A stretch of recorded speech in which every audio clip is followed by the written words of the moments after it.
Thanks for making it to Veterans Info Tap. I'm glad you made it today. Today I wanted to talk to you about a headline that I saw come through on military.com. It is the headline, Veterans Healthcare and Benefits Become Flashpoints in Debate Over Debt Ceiling and Spending Cuts. So, wanted to dive into that, read through it, kind of see what the pulse is with regard to where the chips are going to fall, right? What's going to happen in this budget. So please hit the thumbs up for me, subscribe, share with a friend, all that good stuff. Let's see what military.com has to say. All right. The Department of Veterans Affairs is warning that a Republican proposal to cap government spending should slash medical services for veterans and slow benefits payments. The statement outlining potential consequences of funding cuts was released by the department Friday as the message battle heats up ahead of an expected vote in the House this week on GOP plan to raise the amount of money the nation can borrow to pay its bills in exchange for steep spending cuts. The GOP proposal does not specifically cut VA funding, but it would place a cap on the overall amount of money the government can spend, leaving it to the Appropriations Committee to determine later which departments would get cuts and which ones wouldn't. So, to reflect on that, the 22% cut that everybody's talking about, including myself, is most likely the overarching idea that if you just took a 22% overall, right? If that's what the realization is, you take a cut. Everybody has $1, right? Everybody has $1. We're going to do a 22% cut. Now everybody has 22 cents less. Work with that. So that's, I think, kind of where that number is coming from. Let's move on here. The VA's list of problems caused by the cap is based on the estimate of 22% cut, using the assumption that the Pentagon funding stays flat while overall government funding levels for 2024 are capped at 22 levels. That's important to note as well. So basically, and we have mentioned this before, it's kind of gelling a little more, right? So the assumption that DOD would stay whole and all the other departments get a 22% across the board cut, remaining at the 2022 levels, capped at the 2022 levels. With a group of House Republicans vowing that Pentagon spending would be safe from cuts, the Biden administration has been warning of sharp reductions elsewhere in the budget, including spending for veteran services. And just a side point, from a political standpoint, that would be a smart play because you're going to get a bunch of uproar from the veterans and pushback. So if you're trying to get more money, and increase the debt, right? If you're going to increase the debt to get more money, you want people to scream that they want more money, and you don't want to mess with veterans. So, from a political standpoint, it makes sense, I guess. While the president's budget details a plan to honor our country's sacred obligation, and this is kind of a repeat on some other verbiage. So they're kind of using the same verbiage kind of throughout. So while the president's budget details a plan to honor our country's sacred obligation to care for America's veterans and their families, caregivers, and survivors, the proposal would cut a broad range of critical programs by 22%, would threaten critical services for veterans both at VA and across the federal government, the VA said in its Friday statement. The statement amplifies warnings the administration has previously issued, including a letter VA Secretary sent to the House Appropriations Committee Democrats last month. The VA projected the cut would translate into the agency being able to handle 30 million fewer. That's gigantic.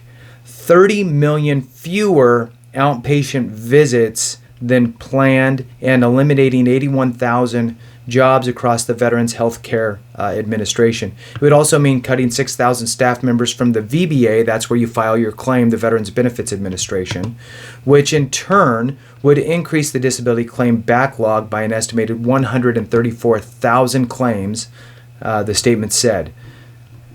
Other fallout could include hindering access to telehealth by cutting funding for IT infrastructure, slashing up to $565 million for major construction projects, to updating aging hospitals and laying off about 500 staffers of VA national cemeteries, which I talked about before as well. The department argued that the broader spending cuts would also affect veterans who rely on government assistance, such as housing vouchers for those at risk of becoming homeless, food stamps for those suffering from food insecurity, and health and human services for mental health programs used by veterans not enrolled in VA healthcare. Important side note, easily 65% or more veterans are not utilizing the VA for healthcare in any way. For months, Democrats have spread false claims that House Republicans would cut veterans' benefits to get the fiscal house in order. House Veterans Affairs Committee Chairman Mike Bost said in a statement on Friday, with the introduction of the Limit, Save, Grow Act, the message would not be clearer. The bill would grow the economy and save American taxpayers money, all while protecting veterans' benefits, Social Security, and Medicare. The House GOP plan, which is not likely to become law as it faces fierce opposition by state Democrats or Senate Democrats, is Republicans' opening offer to prevent the U.S. default on its debts in the next few months. So remember, it's a tennis match, right? So it's hitting the ball over the fence. Under the bill, so Congress pushes to the president and whatever. So under the bill, the debt ceiling, which is the amount of the money the Treasury Department can borrow in order to pay for spending, Congress has already approved through the annual appropriations process, would be raised by $1.5 trillion or to March 31st, 2024, whichever comes first. In exchange for lifting the debt ceiling, the bill would cap overall 2024 spending to 2022 levels. So, in other words, we're in 2023 right now, and it's saying that it would cap the spending levels at last year's levels for next year. About $130 billion cut, and limit growth in spending to 1% annually over the next decade. And with all the inflation that's happened, everything costs more. So to go backwards to 22 levels when the costs have just skyrocketed over the last year and a half, whatever, that makes it hard. The bill also includes a number of measures Republicans say will cut costs, including expanding work requirements for food stamps and Medicaid, repealing IRS funding Democrats approved last year, blocking the Biden administration's planned student loan forgiveness, and clawing back unused funding meant to address COVID-19 pandemic. House Speaker Kevin McCarthy has estimated the bill could save $4.5 trillion over the next decade, though Congress' independent budget spokesperson has not released its own estimate yet. It's unclear whether the bill can even pass the House, as several Republicans have voiced objection to it over the reasons including opposition to raise the debt ceiling under any circumstances and wanting even more stringent work requirements for government assistance programs than are in the bill. With every Democrat expected to vote against the bill, Republicans can lose no more than 4 GOP votes and still pass it. Meanwhile, the White House continues to maintain that it will not negotiate with Republicans over the debt ceiling and that any discussion of spending cuts should be separate.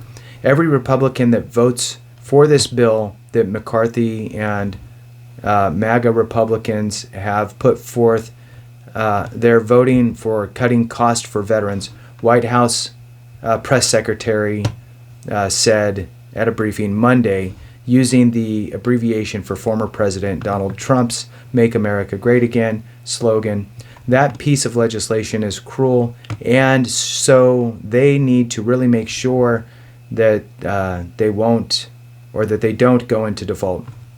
Boy. Anyway, 10 minutes. Sorry, longer article than I thought, but definitely couple key things there that are important to look at. And we're really at the beginning stages, and who knows where the chips are going to fall. I'm going to, and I said it before, I wasn't able to because I went to go see my son, but I wanted to call Congressman McCarthy as well as Boast and see if I can get a little insight from that side. So in any case, thank you so much for watching. I appreciate you, and have a great day. And remember, if we don't take care of each other, something went wrong.